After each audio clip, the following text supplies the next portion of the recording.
Yan po. Ito ay Rosie. Rosie ka.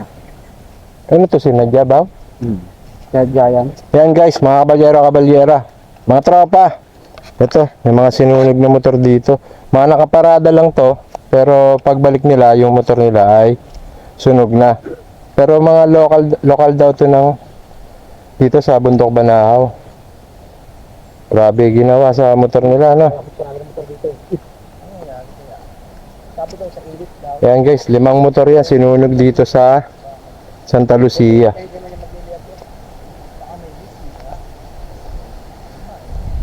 Mainit-init pa to guys. Ang location nito sa San Bernardo guys, sa Santa Lucia. Kaya guys, kung kayo ay dadayo sa mga ganitong lugar, eh mag-ingat din kayo para dalhin nyo rin sa maayos yung nakikita ng tao yung sasakyan ninyo. Ayan guys, 5 oh. Sa inyo pa lang isa? Hindi. Ano yung isa? Ame? O yung kay Ame. Ayun, nasa dulo. Nagpaparipa? Yan mga kabalyero, kabalyera, ito yung sitwasyon ngayon dito. Anong petsa ngayon? April 10, holiday ngayon 2024, 5 motor yung sinunog dito sa San Bernardo. Binalita lang naman sa akin ni Babo, pero mga anong oras nangyari to, Bab? Hindi ko alam, sinabi lang sa akin naman barangay tanong doon.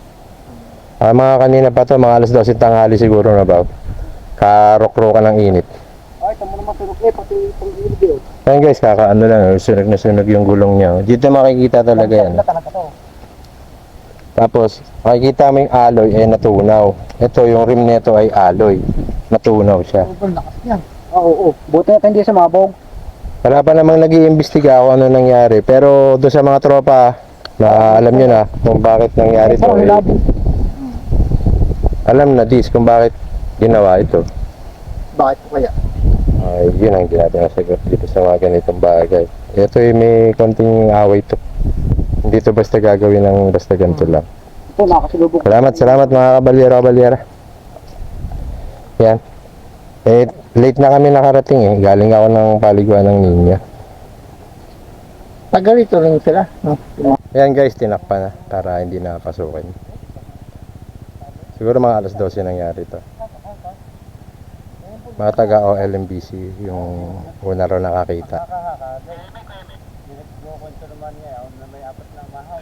Ayan, papunta itong San Bernardo guys, San Bernardo.